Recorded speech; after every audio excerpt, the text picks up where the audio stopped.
сабағымды маған бере қой. Иә. Міне балалар, бізде 4 оқушы жоқ екен бүгін сабақта. Ал балалар, біз үйге алдымен қандай тапсырма берілді? Кім айтып жібереді? Тағы да ал мақсат айтып жібере ғой. 24-ші параграф тербелмелі қозғалыс. Тербелмелі қозғалыс отыра ғой.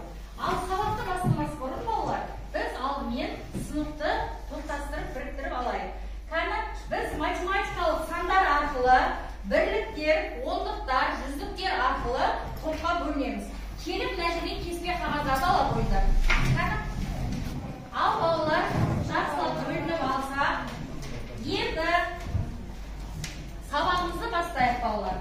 Барлығымыз тынышталып, бері қарай зейін қоямыз. Омыртқаларымызды тік ұстап, көздерімізді жұмып, судың жағасында дем алып отырмыз. Күн қапырық болып ысып кетті. Суға секіріп түсіп, рахаттана шомылдық. Не деген керемет! Өзімді судағы балықтай еркін, жайлы сезіндім. Су астына сүңгіп тереңдей бердім. О ғажап, мына сұлулықты қалайша көрмегенмін. Су асты патшалығына кез болдым. Айналам сондай әсем, сұлу дүниеге толы. Өте әдемі, тербетілген өсімдіктер, інжу маржандар, балықтың небір әдемі түрлерін көрдім. Осынау сұлулыққа қоймай, қарап тұрған кезінде балықтардың арасынан басына тәж киген, жан-жағына жарық шашып келе жатқан алтын балықты байқадым. Жалма-жан жағаға шығып, қызығып кетіп, суға қармақ қалтқысын салып едім. Алтын балық қармаққа түсіп, қалтқы суда тербеліп тұрды. Мына кереметті қара, дәл ертегідегідей алтын балық сөйлеп қоя берді. Әй жас өркен, мені жібер, айтқанымды істесең, 3 тілегімді орындаймын деді. Мен ойланып, толғанып, ішімнен 3 тілегімді ойлап, алтын балықты жөніне жібердім. Алтын балық су бетіне жүзе жөнелді. Ал балалар, кәнеки, барлығымыз көзімізді ашайық. Ал балалар, ішімізден ойлаған тілегімізді бүгінгі сабақпен ұштастырайық. Кәне, кім қандай тілек ойланды? Ал, Ағерке, айта ғой. Менің арманым осы мектепті жақсы бітіріп, жоғарғы оқу орнына түсіп, осы Қазақстан еліне адал қызмет ететін азаматша болсам екен деген арманымды, тілегімді айттым. Тілегімді орындадың, иә? Ойладың, иә? Ал жасмен, сен де өзің тілегіңді айта ғой. Осы мектепті үздік аяқтап, ата-анамның үмітін ақтап, Қазақстан еліне өзімнің үлесімді қоссам деймін. Ал балалар, міне осы сендердің армандарың орындалу үшін біз қандай болуымыз керек екен? Яғни білімді болуымыз керек екен, иә? Яғни бұл заман балалар, білімге сенетін емес, білімге сенетін заман деп біздің елбасымыз атап өткендей, балалар, біз білімді болуымыз үшін біз нені білуіміз қажет екен білімді болу үшін? Яғни бірінші не керек екен бізге? Тәртіп қажет екен, иә? Тәртіпті болуымыз керек екен. Екінші не керек? Талап керек. Яғни талаптануымыз керек, алға қарай ұмтылуымыз керек, тыныштық керек. Бұл жерде тыныштық тек қана сыныптағы ғана тыныштық емес, адамның ой дүниесі де, ішкі жан дүниесі де тыныш болу керек, иә? Және сонымен қатар үйдегі отбасы да тыныш болу керек, бүкіл Қазақстанда, бүкіл әлемде де тыныштық болу керек, иә балалар? Тазалық, яғни ой санамыз таза болу керек. Және татулық. Бір-бірімізбен үнемі тату бола отырып, осы 5 ережелерді үнемі тек сабақта емес, өмірде де өзіміздің бойымызға сіңіре отырсақ, біз білімді ұрпақ болып өсеміз, иә балалар? Жарайсыңдар, керемет.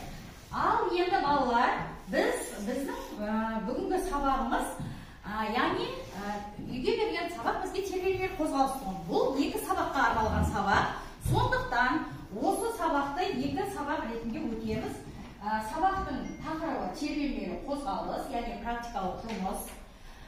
Сабағымыздың мақсаты еркін және еріксіз тербелістерге мысалдар келтіру, және эксперименттік әдістер, амплитуда, период, жиілікті анықтау, осы формулаларды қолдана отырып, яғни есептер шығару. біздің бүгінгі сабағымыз міне осы балалар. Ал енді балалар, алтын балықтан сұраған 3 тілегімізді орындалуы үшін мына біз 3 тапсырманы орындауымыз қажет. Қараңдар балалар, мына 3 тапсырманы орындауымыз қажет. Ал осы 3 тапсырманы орындау үшін біз мына 2 тапсырманы, яғни күшімізді біріктіре отырып, мына 2 тапсырманы орындай отырып, мынау 3 тапсырманы орындаймыз. Яғни осы 3 тапсырманы орындауға барар 2 жол. Енді бірінші тапсырмамыз бізде балалар асыл тас. Яғни біз барлығымыз балалар күшімізді біріктіре отырып жұмыс жасайтын болсақ, алынбайтын қамал жоқ, балалар. Ал барлығымыздың күшіміз бірлікте болсын, тапсырмамызды орындайық. Бірінші асыл тас. Таза мінсіз асыл тас су түбінде жатады. Таза мінсіз асыл сөз ой түбінде жатады. Су түбінде жатқан тас жер толқытса шығады. Ой түбінде жатқан сөз шер толқытса шығады дегендей, біз қазір асыл тас жаңағы әдіс арқылы үй тапсырмасын сұраймыз балалар. Ол үшін мына жерде бірнеше тастар жатыр. Әр тастың өзінің шежіресі бар, балалар? Жаңа біз айттық, осы тастардың әрқайсысын тербете отырып, біз ой қозғаймыз. Ал кәні кім шығады, кәні балалар? Қай топтан қолдарымызды көтеріп тақтаға шықса, одан кейін яқын сұрақты оқимыз. Келе ғой, Мария. Оқ, айта бер, қай не?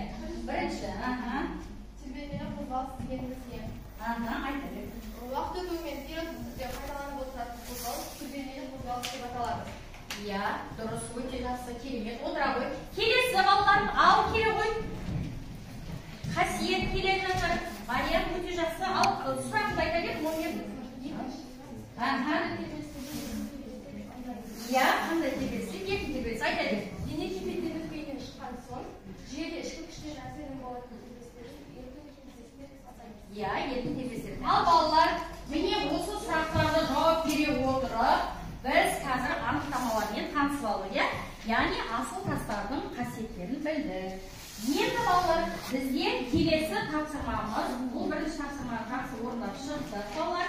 Келесі тапсырмамыз бізде мозаика әдісі. Бұл мозаика әдісінде мына жерде сұрақтар жазылған. Сол сұрақтардың тапсырмаларға жауап бере отырып, яғни суретті құрастырамыз.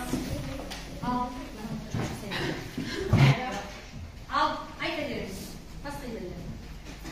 Тақтаға шықпайтамыз жарайды, келіңдер. Çünkü бірдеңе тапсыра кетеміз, Ал, Т бөлінген немесе Т тек нью бөлінген бір. Өлшем бірлігі 1 секунд. 1 секундқа тең. Керемет. Ары қарай жалғастырамыз. Тербеліс жиілігінің формуласы қандай? Нью тең N бөлінген Т немесе нью тең 1 бөлінген Т. Өлшем бірлігі 1 бөлінген секунд немесе секундтың -1 дәрежесі немесе 1 герц. Молодец, жарайсыздар. Керемет. Дене импульсінің формуласы П тең М көбейтілген В. Оның өлшем бірлігі килограмм көбейтілген метр бөлінген секундта. П деп отырған дене импульсы, М деп отырған масса, В дегеніміз Жылдамдық. М деп айтамыз, М дегеніміз М. Ал енді отыра қойыңдар. Келесі, айтатыныңдар. Бұл біздің топ құс бейнесі шықты. Өмір аспанда өз қанатымен ұша алатын хан екеніңді балапан кезіңнен көрсет деген тұжырым бекер айтылмаған. О туған жер кең пейіл, құшағың кең, саған көңіл бұлқынар құшағың мен. Сағынышымды қанат қып саған қарай, балапандай талпынып ұшамын мен. Мұндағы құс қанаттарының қозғалысы да тербелмелі қозғалысқа мысал болып тұр. Керемет. Мына бір шетке сәл ыңғайлап кетесің ба? Келесі топ келе қойыңдар. Келе қой. Екінші топ келеміз. Ал, мына жерден алыңдар. Алғандарымыз тыңдап отырамыз. Дұрыс айтылмаған жерлер болса түзетеміз балаларым. Ал бірінші сұрақтарымды оқып алдыңдар ма? Ал сұрақтарымды. Циклдік жүйе Мен тақырда да тұр немесе. формуласы қандай?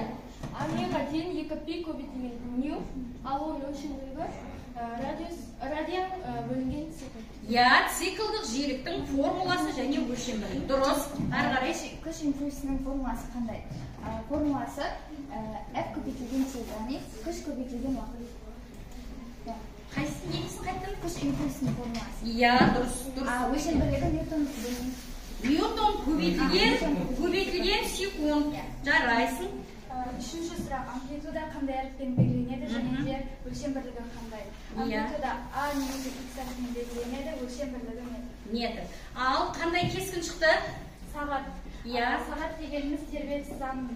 Сендерге қазір мен сапалы есептерді бергім келіп отыр балалар. Яғни әр топқа сапалы есеп.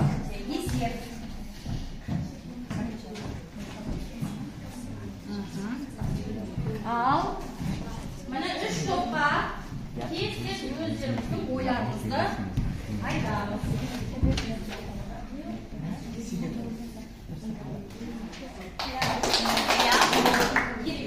Ал бірінші топ бастай қойайық. Әткеншекте отырып тербелген бала орнынан тұрса, оның тербеліс мерзімі өзгере ме?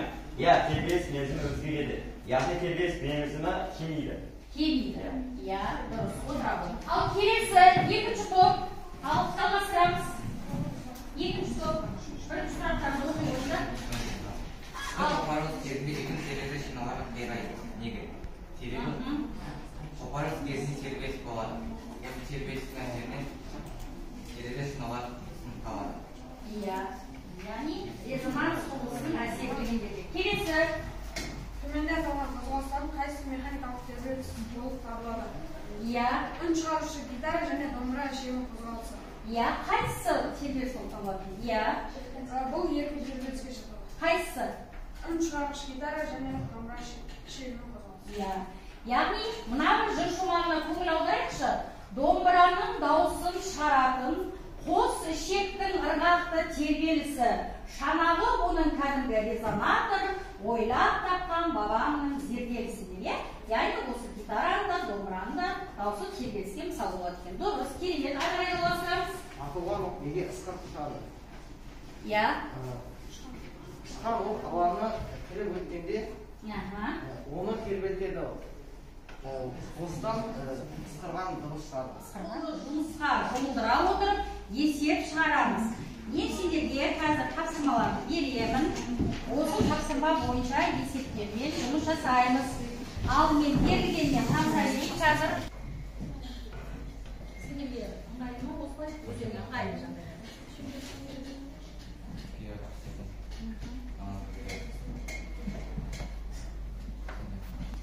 Ал бірінші топ керемет домбыра өте жақсы. Ал бірінші топ тақтаға шығып, ілеріп сөйтіп қорғаймыз. Бізге 4 минут берілген. Және жиіліктің Саны берілген, Біз 4 минутта 240 секундқа айналдырып алдық. Дұрыс. тазалық бүктер жүйесінен. Бізге бұл жерде тербеліс пен жиілікті тапты. Тербеліс пен жиілік. Тербеліс периоды. Тербеліс периодын табу үшін уақытты тербеліс санына бөлеміз. Және ол жиілік пен тербеліс бір-біріне қарама-қарсы не болған соң формулаларын қарама-қарсы ауыстырып жиілікті кері шама болғандықтан жиілікті табу үшін тербелістің санын уақытқа бөлеміз. көреміз. Керемет. Сол кезде жауабында не шықты? 240 секундта 60-қа бөлгенде 4 секунд шығады. 4 секунд. Және жиілікті 60-ты 240 секундқа бөлгенде 0,125 герц. Сонда жиіліктің өлшем бірлігі неге тең екен? Герцке. Немесе секундтың минус бір дәрежесі немесе 1/секунд. 1/секунд. Керек, отыра қойыңдар. Дұрыс есептерінің барлығы балалар. Ал енді бізде балалар бері қараймыз. Жүрек басты мүше. Мұны тәннің ешқандай басқа мүшесі билемейді. Бұдан кейін ми келеді. Ал бұл да басты мүше. Бірақ мұның үстемдігі бірінші емес. Яғни жүректің қозғалысына балалар неге мысал болады? Тербелмелі қозғалысқа мысал болады балалар. Яғни сақтайды. Енді біз рефлексия, яғни кері байланыс алу мақсатында алдарында стикерлер тұр. Сол стикер кейіпкерлерге кері байланыс береміз. Әке, білек, саусағы, балалары, қан тамырмен жалғасқан аралары, ана тамыр бойы мен бәріне де тіршіліктің жылуы таралады дей отырып, балалар, мына жерге қазір өздеріңіз кері байланыстарыңды беріңдер, әкеліп мына жерге ілеміз. Кері байланыстарыңды